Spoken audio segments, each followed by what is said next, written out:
Je vais trouver une solution. C'est une bonne idée, ça. J'aurais pu l'avoir, cette idée. Oh, tu vas trouver la solution. Là, je vois plus qu'une solution. Ce n'est que le début. Patrick Longchamp. Bonjour à toutes et à tous, très heureux de vous retrouver sur Sun pour Ce n'est que le début, votre chronique des solutions tous les mercredis entre 12h30 et 12h40 en Facebook Live depuis quelques semaines. Je suis très heureux. Si vous êtes quelques-uns à nous écouter, n'hésitez pas à poster des petits commentaires, on essaiera d'y répondre. On ne peut pas le faire en live, mais on le fera a posteriori si on peut. Et aujourd'hui, et puis bien sûr à tous les auditeurs, bonjour à tous. Et puis bonjour à notre invité Olivier Martin. Bonjour Olivier. Bonjour. Aujourd'hui, nous allons parler d'intérim et nous allons parler d'intérim à destination des personnes en situation de handicap.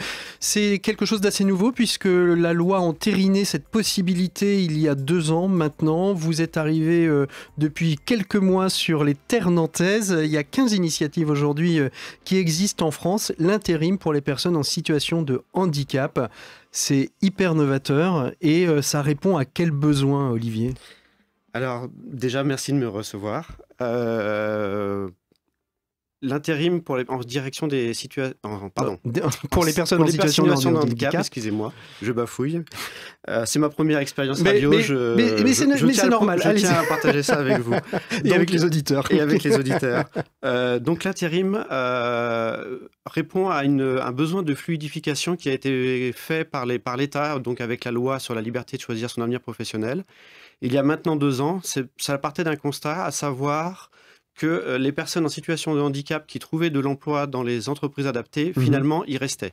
Autrement dit, les entreprises adaptées ne jouaient pas leur rôle de promotion vers le secteur dit ordinaire. C'est-à-dire qu'en fait, elles étaient dans un petit cocon hyper confort, tout était organisé autour d'eux, donc pourquoi bouger, quoi ? Pourquoi aller dans une entreprise normale ? Voilà. Finalement, tout était fait pour... Les personnes qui rentraient en entreprise adaptée, finalement, y restaient ou alors pouvaient aller dans des structures dites protégées, donc comme les ESAT, mais très peu rebondissaient vers le milieu ordinaire.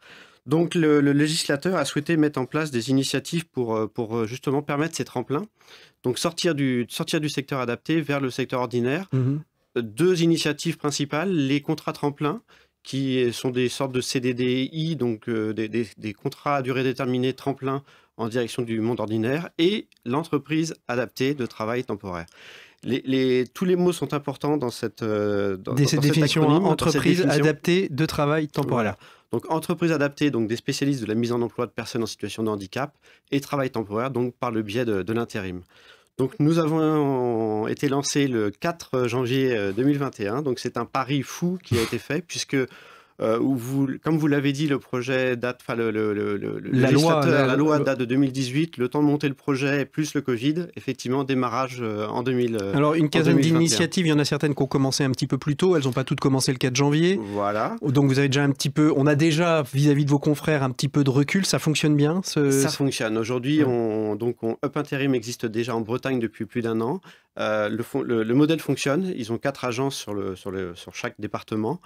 On a repris leur modèle, on a repris leur marque, on a repris leurs valeurs, et donc on a installé Up Intérim Pays de la Loire en se basant sur justement ce retour d'expérience qu'avaient nos confrères bretons. Alors qui peut être intéressé ? Alors on a dit toutes les entreprises, quelles qu'elles soient, il n'y a pas nécessairement en plus une obligation d'avoir déjà une culture du handicap. Vous chargez un petit peu de tout, hein, c'est ça ? C'est notre valeur ajoutée. En fait, l'idée de faire la promotion des personnes en situation de handicap vers le secteur ordinaire correspond finalement à un constat qu'il fallait une facilitation à tous les niveaux. D'abord une facilitation pour les personnes qui ont une RQTH, puisque elles sont reconnaissance de qualité de travailleur handicapé. Donc cette facilitation était destinée à casser un peu le dilemme dans lequel elles étaient, qui était de dire, bon, j'ai une RQTH, si j'en parle lors de mon entretien ou sur mon CV, je risque de ne pas avoir le poste. Si je n'en parle pas, je vais peut-être avoir le poste, mais par contre, je vais me mettre dans le rouge tout de suite. Ça peut me créer des difficultés à venir. Et pour les entreprises, c'est de dire, écoutez, la loi maintenant nous oblige depuis des années à avoir nos 6% d'obligation d'emploi de travailleurs en situation de handicap. Par contre, on n'arrive pas à la respecter parce que d'abord, on n'a pas la culture du handicap, on n'a pas forcément les postes adaptés, on ne sait pas comment prendre le problème. On n'a peut-être pas besoin tout le temps aussi. Et on peut ne pas en avoir besoin tout le temps, d'où la notion d'intérim, effectivement. Mais l'intérim est un moyen très facile pour les entreprises de s'ouvrir au handicap, puisque, j'allais dire, pour elles, entre guillemets, la prise de risque est très faible. Alors quand on pense intérim, souvent on pense service, restauration, logistique, emballage. Ce sont des métiers qui sont tout à fait nobles et que très souvent d'ailleurs beaucoup d'entreprises adaptées utilisent comme moyen d'entrepreneuriat. Mais le handicap, c'est pas simplement ces tâches basiques. On peut parfaitement être une excellente secrétaire, mais complètement sourde, par exemple, mais avoir un très très bon débit pour taper au clavier, remplir des documents, etc. Tout à fait. Nous, quand on regarde les premières entreprises qui nous ont contactés, on va aujourd'hui travailler sur le secteur de l'énergie, on va travailler sur des postes d'accueil dans une concession automobile, par exemple. On va aussi travailler dans de la restauration, vous l'avez cité, mais on ne s'arrête pas à ça. On a aujourd'hui des cadres qui viennent vers nous, qui sont dans une logique de retour à l'emploi après une période liée peut-être justement à une maladie invalidante, et l'envie de retravailler est revenue, et ils sentent que l'intérim peut leur servir vraiment de tremplin. De tremplin pour retrouver de la confiance, renouer avec la vie de l'entreprise. Et puis, on a vu aussi que des personnes handicapées natives aussi suivaient des parcours universitaires tout à fait remarquables et avaient tout à fait leur place dans l'entreprise. Qui vient frapper à votre porte? Je vois le temps qui file, mais qui vient frapper à votre porte?